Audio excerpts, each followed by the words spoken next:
কথা ধারাবাহিকের আজকের পর্বে আপনারা দেখতে চলেছেন যে কর্তা দাদু বাড়িতে এসে তো খুব চেঁচামেচি করেন, রাগ করতে থাকেন। কর্তা দিদা বোঝানোর চেষ্টা করে কিন্তু তিনি তো কারোর কথাও শোনে না। এদিকে অগ্নিরাও সেই সময় বাড়ি চলে আসে। অগ্নি এসে এই সব বলে চিৎকার করে ডাকতে থাকে। ঠিক তখনই কর্তা দাদু নিচে নেমে এসে অগ্নিকে বলে, তুমি এত চিৎকার করে ডাকছো কেন? আমার বাড়িতে এসব চিৎকার চেঁচামেচি আমি সহ্য করব না। আর তুমি এমন মহৎ কাজ করোনি যে এত চিৎকার করে আমাকে ডাকবে। অগ্নি তখন বলে, চিৎকার করব না, কিন্তু আপনি ওখান থেকে চলে এসেছেন কেন? তখন কর্তা দাদু বলে, আমি সেই কৈফিয়ত কি তোমাকে দেব? আর তাছাড়া আমি নিজের শর্তে বাঁচি, আমি অন্য কারোর কথায় চলি না। তখন অগ্নি তো এমনিতেও খুব রেগেছিল। তখন বলে, হ্যাঁ, আপনি তো সবাইকে নিজের শর্ত মতো চালাতে চান। কেউ তার নিজের ইচ্ছা পূরণ করতে পারবে না শুধুমাত্র আপনার জন্য। কথা তো অগ্নিকে সামলানোর চেষ্টা করে কিন্তু অগ্নি তো কারোর কথাই শোনে না। অগ্নি এরপর কথার কাছে যে কথাকে বলে, তুই পার্টিসিপেট করেছিস, বেশ করেছিস, তুই পার্টিসিপেট করেছিস, বেশ করেছিস, বারবার এই কথাটা বলতে থাকে।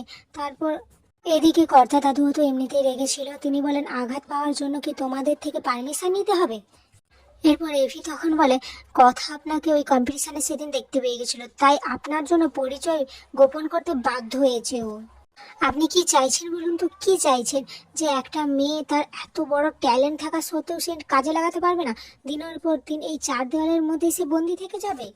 এরপর দাদু নাতি ঝামেলা তো চলতেই থাকে। ঠিক তখনই কথা HOF এর কাছে এসে বলে, কর্তা দাদু আমাকে ক্ষমা করে দিন।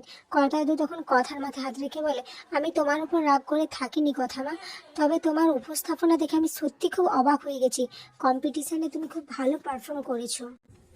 তুমি ব্যবসা করবে, কিন্তু আমার গো ফার্মাতে আমি আয়ুর্বেদিক নামে একটা আলাদা শাখা খুলবো সেখানে।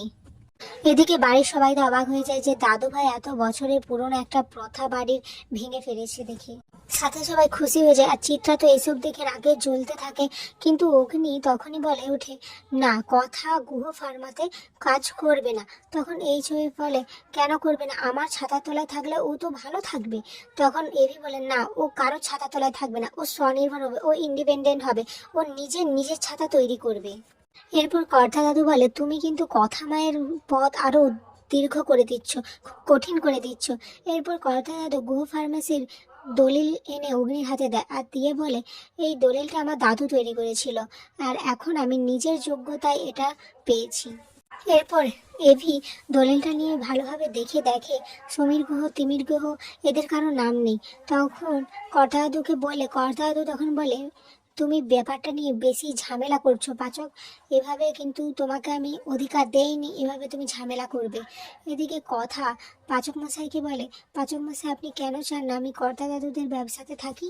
তখন অগ্নি বলে, আমি চাই তুই নিজে তৈরি কর তোর রাস্তা। আর আমি জানি রাস্তা যতই কঠিন হোক না কেন, তোর রাস্তায় সবসময় আমি তোর পাশে থাকবো। আর আমি একদম জানি যে তুই একদিন খুব বড় বিজনেসম্যান হবি। এখানে আজকের পর্বটি শেষ হয়েছে।